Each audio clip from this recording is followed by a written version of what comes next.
Hey everyone, welcome to Product Momentum. I'm Sean Murray, Director of Product Management here at ITX. And I'm Dan Sharp, a Product Manager at ITX. It's our privilege to continue the Product Momentum journey, a platform that celebrates the thinkers and doers who are shaping the future of software development.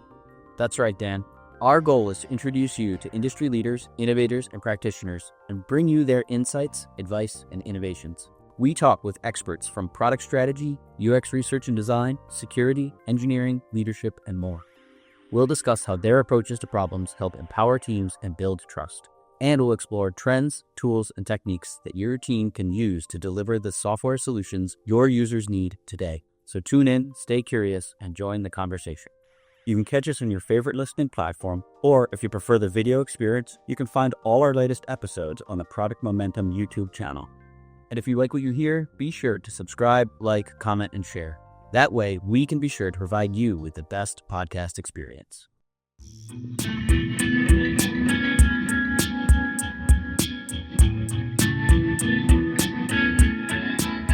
Sean, we just had a fantastic live podcast with Shensi Ding about integrations and AI. I loved it. I mean, I feel like we learned things from an engineering standpoint, from a product standpoint. What'd you take away? We don't often have a lot of world-class engineers on the pod that are also business leaders. So that's cool in one. That's cool for one, right? But for two, I have no idea. Coming into this one, I have no game in terms of AI integration. So this was great. It was a real learning opportunity for me while we're with our guests. So it was an amazing episode. I'm really looking forward to everybody hearing it. All right, let's get after it. That's a joke for the API folks out there. We are here live at Industry with Shensi Ding, and we are going to talk AI integrations. She just got off the talk shop stage. It was pretty invigorating, right? Yeah. I think the interesting thing for me as a part of watching your talk was I'm out of my league on this one. AI integrations is such a new topic that I don't think that people in our space, product managers, have really a lot of knowledge or the skill set to make a lot of these decisions. So thank you so much for being with us today. Yeah, I'm really excited to be here. Thanks for having me. Right. So one of the things that you talked about that initially kind of sparked my curiosity was you talked about high quality data and that being key for AI integrations or just trying to integrate AI into your product at all. What does high quality data look like? Great question. So with integrations, there's a lot of things that can go wrong. You need to make sure you're syncing all the data. You also want to make sure that it's normalized properly. So usually when someone's integrating with multiple platforms in a category, you have to have some kind of canonical data model that you end up normalizing it into. And that's very difficult to do. So making sure you're doing that well, and then you're also accounting for different edge cases that your customers might run into. That's what high quality data is. Okay. Talk to me about normalization. What is that? How do you do that?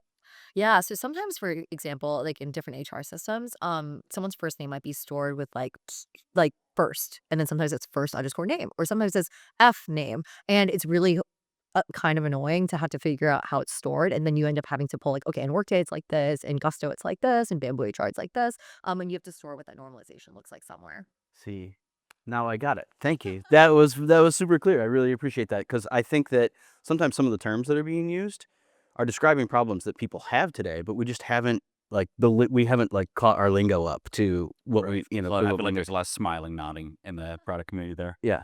So I'm curious. One of the things you mentioned up on stage too is that need for accurate, timely data. Right. You used the example of I want to get the PTO policy, and it's not great if you pull the one from 5 years ago. I had one from personal experience. I was looking for a pest control treatment, and I got what they were using in the past, and it wasn't updated. It's what's going on here? Yeah.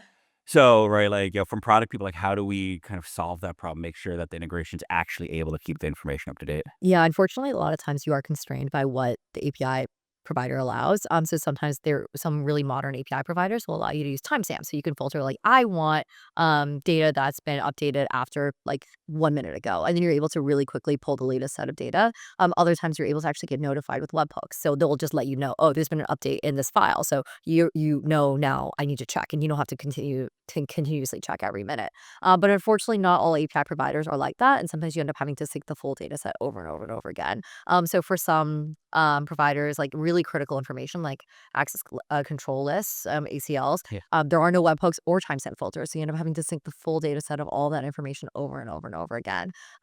So yeah, unfortunately for each platform, it becomes a little bit different. And you have to be hacky for how you solve it. It's interesting. Yeah, it's interesting hearing that. And I'm curious how AI solutions help, because it seems like there's also like just a big performance problem there. If you're syncing the full data set like so rapidly, how do you actually have a solution that works for users? It's human, unfortunately. A lot of API documentation is not accurate, but AI use cases require that up-to-date data. So we serve a lot of different AI use cases. So our customers are oftentimes like different AI search companies or different SaaS companies that have AI features that need that really up-to-date data. And you can't just vibe code that to happen. The API documentation isn't correct. And then of course, like nothing is actually like having it in production and seeing what can go wrong. So that's why vendors like Merge, we have the most data points of what could go wrong. We're able to fix that for one customer and then it spreads to all our other customers too. What are the other biggest challenges that you're seeing that are impacting like the ability to do like AI integrations today? I mean, there's an unlimited number of integrations that people need. Every single day we'll hop on a different call where someone wants, we currently cover several different categories. So we have HRIS, ATS, accounting, CRM, ticketing, file storage. And then we also have knowledge base, which is new. And so we feel like we have a pretty good breadth of different categories for customers that are building AI features, but there's always more. Like every day I'll get like mortgage, I'll get like, I don't know, like different regional providers, and there's just an unlimited number of integrations and use cases that people want to support. So I think it's just like time and capacity. It's just an unlimited number of things to connect to. Did you say mortgage? Yeah. AI can pay my mortgage? Is that where we're going? Well, That would be nice. with AI agents, like there's an unlimited number of use cases. So yeah, maybe. Okay. Yeah. Um, how do people start to build the skill set necessary to make quality decisions around AI integrations? You have to just dive in. I think a lot of times people will try to scope, and also I'm an engineer, and I just think the best way is just like testing it out and doing it yourself. But a lot of times people will like hypothetically design what an integration looks like, and they'll build it specifically for one API provider. And it just integrations break the second you end up actually trying them out. And they make it super custom for that first API provider. So like for example, like say Greenhouse has like really just like deep functionality because their API is very modern. He built it specifically for Greenhouse. But then your next integration is like Workday, and Workday has different functionality that isn't available. So you then start having disparity between your different integrations, and your sales team and your customer success team has to memorize the variance in the functionality for these different API providers. And so yeah, I think you have to like dive deep, actually understand how like an integration might be built, but then also think about okay, not just that first integration, but what it looks like at scale. Okay. So I like lacking fear. That's great. Diving in is great.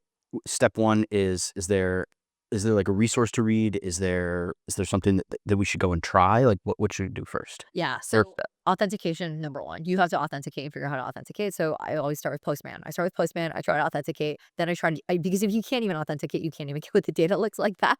So that's Right. first, authenticating. And then you start looking at all the different API endpoints that you want to connect to. Start making sure that you have those different endpoints set up. You can see what the response bodies look like, and then you're prepared to process that data when it comes back. Okay. Sandboxes are also very important. You want to make sure you have access to a sandbox account. You want to add data, sample data into it, so that you can see what the edge cases might look like. And then you also want to move that data around or make changes in the UI to see how it propagates through the API. And then of course you also want to add enough data for load testing. So there's just an unlimited number of things that you need to account for. All right. But first step, authenticate. Yeah. Got it. And then check the response body. Yeah. I spent a lot of time in data contract stuff recently, so this is bringing up like kind of a traumatic response. Uh, So, and I want to bring it back a level, actually, talking about like how to start that first integration. But I'm curious in your experience, like, what kind of business problems are, kind of being solved through these integrations, right? Like, how are they being used to, further somebody's core product? It's oftentimes someone finds that like the core product's value proposition has reached a ceiling where like this product is really great, but it would be even better if it connected or synced directly with another product that a customer is using. And so at that point, then it becomes a conversation. Usually there is like a way you can go pretty far with your own product, but after a certain point, the customer doesn't want to have to log into your platform too. They want to just be able to do everything out of another platform and have it be synced with yours. So at that point, then it becomes really critical to start adding. And the business value is it makes your product stickier, customers find more significantly more value. And you're also able to make sure that like data that's in your product also ends up in other systems. So they just expect it. And they start getting used to it. Yeah, and you kind of alluded in your talk of what seemed like a cool example where, maybe I have like, a chat bot that it's not just providing help on my solution, but now it's bringing in my own data from other sources. And now like, I think yeah, right. As a user now, but like, this is the end that's specific to me. And it's not like, okay, click these 3 things. It's like, this doesn't help me. exactly. But yeah, it's really cool use case. I would love to see that kind of in real life. Yeah. Yeah, we have some pretty cool AI customers that are announcing soon, so you'll be able to try it like in a consumer context as well. Do you find that with, the movement of AI, and we've even heard some of the speakers today saying like, CEOs coming in and just saying, we're doing AI now, without really understanding what that means. Do you find that there are people adding AI to their product just because it's the new thing to do? Or do you think that people are actually hunting specific use cases for AI? I think both, and I actually don't think there's anything wrong with just looking for an AI, just to layer AI into your product, even if it doesn't add a ton of value, because I think it's important for people to actually start playing with it in your product, and then also like your team. Like your team should start getting used to trying to figure out ways where you can implement AI, layer it throughout your product. Also, I think it's really important because it can add a halo effect for your product compared to other companies. I think a lot of companies are like, oh, we are like an AI native product. But if you don't actually have anything in your product, that's not actually, your customers don't believe you, and same with prospects. So the more you start getting used to it and adding into your product, the more you actually are like having little hints of AI and like showing up in different places. Your customers believe you, there's a halo effect, and then you start actually understanding like real valuable use cases long term. But I also don't think like we're doing AI means just like in the product. I also so think it's very important like in your company's workflows. So we actually launched a new project internally where one of our EMs is making sure that every single team member is using AI once a day. It's super important that we're starting to automate workflows, that we're starting to move into different like AI fluency. It can't just be like level 1 is like you're scared and you're anti-AI, but level 2 is like you need to start using it day to day. But even more, there's so many more advanced ways. Like you can do chaining of different like prompts. You can also start like you can start automating like full workflows. There's so many different things that you can do, and we're not even fully there yet. But I think that that's also a really important thing that people don't talk enough about. It's interesting. So we've been talking on the pod recently. We had a guest, Brian Piper, and talking about like the change management aspect of AI. So I'm just curious, in your experience, how have you been able to get over that like initial AI hesitance? I mean, first, the founders have to be getting over it too. So I'm used to coding like Visual Studio Code and also PyCharm, and there's no AI in that right now, at least the plan that we have. And jumping to using like moving from like, okay, I have this issue, pasting ChatGPT and then getting a response back, to just like having it live as like a sidebar where you're just asking it to make full changes is a very different workflow. And then another jump is like using Claude, where it's like your full IDE. It's like a very different workflow. And then it is slightly inconvenient to carve out time to learn it because it is different, but you just have to force yourself to do it. And if you are able to force yourself as a leader to do it, then your team has no excuse, because then you will have a deeper understanding of what the true ROI is. And if you're testing it out and you feel like it's not that big of a difference, then it's not worth making your team do that change management. But if it really is a big difference, then it's your obligation as a leader to force everyone to make that move. Hmm. I really, I'm going to steal the idea of having somebody on, like forcing your team to use AI every day. I really like that. Just that concept of like some sort of forcing function that says this is the new way of working and we want to jumpstart that. Do you think that there's going to be some expectation in the future where every new product that comes to market needs to have some sort of AI integrated or some sort of AI experience because that's what consumers are going to expect? I think so. I think everyone expects it now. And if it doesn't, it's kind of weird. Okay. Yeah. So we're already there. I Okay. think so. Yeah. Yeah. I'm working with a company right now. We're building an experience where there is a lot of data available, but it's almost like I'm realizing that we're forcing the user to basically make the decision about the data. Where actually what they need is some sort of like AI insight built into this dashboard that says like, here are the problems that you should go and address, right? So I think that that's just kind of like eventual inclusion into all consumer products is something that everybody should be prepared for. Yeah, I feel like there's somebody mentioned earlier the quote that it came with was like, if you're not like anxious, if there's no tension about AI right now, like you're behind. Hmm. Yeah, I agree. I feel like you should always be like pushing it a little bit further and like finding new areas to learn about. Yeah. Yeah. Um, we talked about skill set before, and one of the reasons why I asked that is because we as an agency get requests for technical product people, and we looked at like our role description of product manager, product owner, and business analyst, and there's no technical requirements in there. But we used AI to figure out Hey, what if somebody asked for a technical product owner? What's the delta between what a typical product owner would be and a technical product owner? The knowledge was um, the capabilities were systems knowledge, API knowledge and interaction, and then tooling. Um, what other skills or capabilities do you think that we need to add to that kind of like technical product role in order to ensure that like something about AI and that you can effectively like integrate AI into products? Still use Postman for one thing. Yeah, got authenticate, step one. Well, so I think like AI first impacted sales and like SDRs and SDR leaders really quickly, where there's like a wide plethora of different tools that SDR leaders should have knowledge of and should be testing continuously. But I think it's moved into product now. Like I think product managers should have the expectation that you should have an understanding of the competitive landscape of different tools that could make your job more productive. You also should be testing those tools too, because I think if you don't have some kind of at least service level awareness of the different software that could make you productive and your team more productive, then then you're falling behind. So for instance, like one of my team members, they were like, "Well, we're getting a lot of like really small like nit bugs that are like, oh, this curve isn't correct, or there's just missing a shadow." And sure, I can like ticket one of our team members, or we could have like one of the coding agents, just like writes a Slack, you just create a ticket, and then it just makes a pull request where it does it, and then one of our software engineers on call reviews it, and then we push it to production. Like that's so much more productive. But he knows that because he's keeping up with like podcasts. He's like reading news. He's like reading about different like tools that are out there. And I think that should be an expectation. Like you can't just become a product manager and just be blind to everything. Like you have to be trying out new tools all the time. That's interesting though. Yeah. So one of the struggles we face as product people is time, right? Okay. How do you have time to think about strategic problems, right? How do you have time to do the day-to-day execution?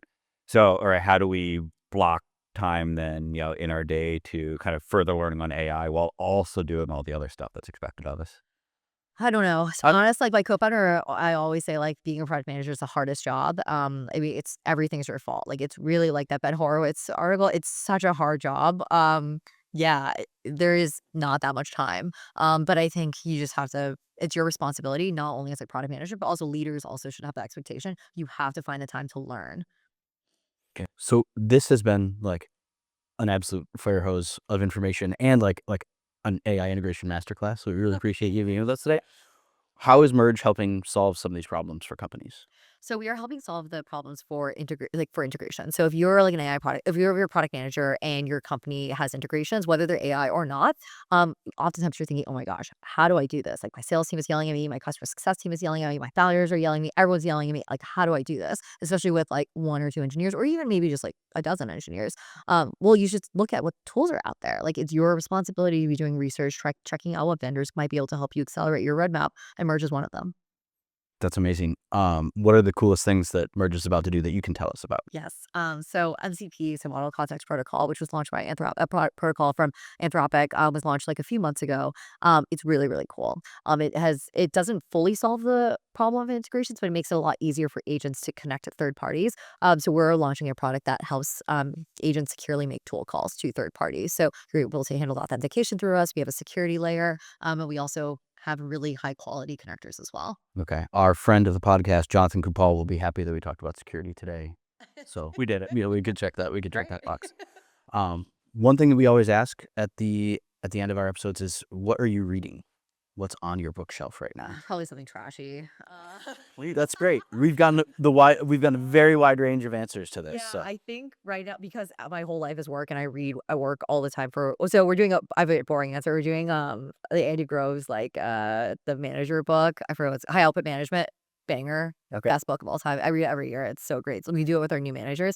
But I'm also reading like some really trashy like murder divorce book that like because I on Libby, the app that the library book. What's it Best, called? also best app of all time. Yeah. It's free. Yeah. So I listen to that like when I need to just like melt my brain a little bit. Yeah. And it's going to New York Public Library and get a whole bunch of extra books that you can't where we live. Yeah. Best app. Yeah, I mean, don't worry about the trashy books. I'm either reading like something that somebody on the podcast has recommended, or just like Marvel Unlimited comic books. Like that's it. So, You guys here? right? Exactly. Yeah.